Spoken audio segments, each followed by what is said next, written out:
play this. Somebody tweeted this to us the other day, actually. It's from 2011, when Jordan Peterson couldn't conceive of an intellectual dark web and who he might have as fellow travelers. Never know. Right? You never know who you're going to end up relying on to make a buck. So you got to be very, very careful. It's like you put out a mixtape and you're going to attack all of the top rappers in Queens. But then a year later, you're the top rapper in Queens, and then they want to collab with you. So what do? Do you double down on having sex with their mothers and calling them gay? Or do you set the beef aside after a meeting with Farrakhan? That's one possible scenario. The other is that you are still trying to figure out what's going to be your hook. I'm just completely, I got to figure out a style of dress. You know, Mark Maron went through a period like this too. If you look back on Maron's, Maron did not have success until he settled on a facial hair system. You know, I'm not talking like, you know, my occasional foray into like a goatee for a week or two because I didn't want to shave. Maron had different looks that he would then, you know, go out and get, you know, headshots and this and that. This is actually a little different. This is more like Fitty when he put out his first record. And people had a lot of respect. He had some heat in the street, but he used real names, so he got shot. And then he came back with a lisp, and he said he was all right, and then he blew up. Yeah. So this is actually pre-getting shot. And when I say shot, I mean, of course, getting terrorized by transgender students. This is 2011, Jordan Peterson on TVO Canada with an atheist named Justin Trottier. Is that it? And this and the atheist, of course, is a piece of trash. Of course. Well, he's an MR. And this is on the agenda, Steve Paikin. And we should just say that the guy, he's not just an atheist. He's a men's rights advocate, which is why there is probably so much sadness in his voice to see Justin Peterson arguing with him. But We should be friends. Jordan, your thoughts? I think it's a juvenile publicity stunt pulled off by people who really neither know about nor care about the actual issues. Get off the fence and tell me what you really think. Really, no redeeming features Pause whatsoever? it for 1 second. What I love about that is it's such a foreshadowing into like, and it's also maybe a good business plan. I try and learn in every environment. I also like how he's nervous about drinking. Like, I'm going to pull up a glass. Oh, wait a second. Okay, go ahead. Really, no redeeming features whatsoever? You've heard Justin say it's actually kind of provoked a bit of discussion? Well, I don't really regard atheists as an oppressed group personally. I don't think there's any real historical evidence for that, especially in North America and Europe, and at least recently. And I think All right, pause it for 1 second. So there's so many qualifications to that he just rolls out. Like, first he says there's no historical precedent for atheists to be oppressed. Like, literally almost all of history up until, let's say, like the 1400s was like almost about religious heretics being oppressed. I mean, almost like every historical event in some way followed that theme. Maybe I think if you listen precisely, I was qualifying it enough to mean book sales within a span of 2006. Yeah, exactly. It goes from till all of 2010. history. Right, and then he says, taking me out of "Well, I'm context." actually talking about the U.S.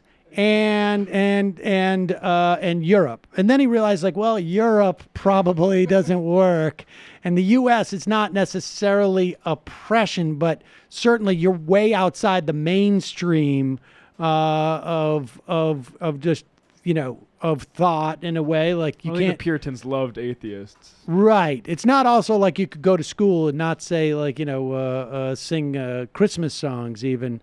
But then he qualifies that to like even narrower after that. But okay.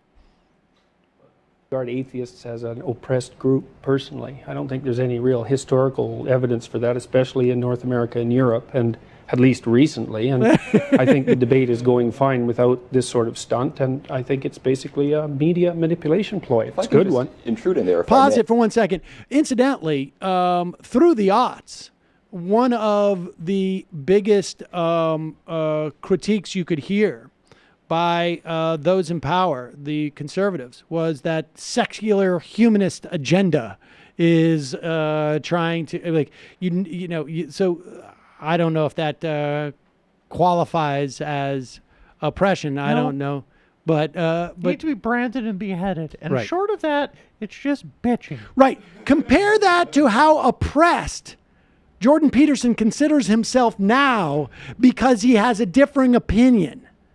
Right? I mean, so the bar You're for asking me to call oppression a is person very a cue ball. flexible. It's You're asking me very to call a person a cue ball. It's totally different. it's You just hate- malleable. You just hate God because you're a Jew. Malleability. It's a good one. Intrude in there, if I may. You say the discussion's going fine, but I think you're alluding to the theist club discussion. You see in the pages of our national papers that religious organizations are frequently invited to discuss issues of ethics, issues of the interplay between science and faith, issues of the reasonable accommodations of religion. You rarely see an atheist or a proclaimed secular humanist from an organization or not actually being invited to participate until relatively recently. So when you say that our country is becoming more pluralistic, I more, didn't say that. well, you're saying that we're including more people in the discussion. I think No, you're I didn't say ignoring the that fact that either. atheists are I not said part nothing. of that discussion until Look, quite recently. you've seen Dawkins, you've seen Hitchens, you've seen all these guys that write these books on atheism get massive amounts of media play.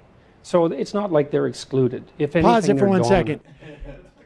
That's pretty relevant baseline for not being excluded because 7 years later, he's got to be a member of the intellectual dark web with a best-selling book and an articles written about him in the New York Times. Yeah, because in the movie version of this, though, what happens is it's like two superheroes that they're fighting for like the first third of the movie, and then they realize they could go and break up a crime together, except instead of breaking up a crime together, they both are just like, Jordan Peterson's like, my God, you're almost as annoying as a woman. And the guy goes, wait a second, there's a lot of logical basis to hate fucking bitches as well. And Jordan Peterson goes, oh, wow, now we're speaking the same language. Maybe we could put a Let's get a beer. Yeah, let's get a beer, put all this God stuff aside and go on a crusade against these goddamn hussies that are ruining humanity. It's hilarious the journeys both of these guys have taken. They've basically switched positions in a weird way. We're both Like he was the Free Thought Association of Canada guy, and now it's something cafe,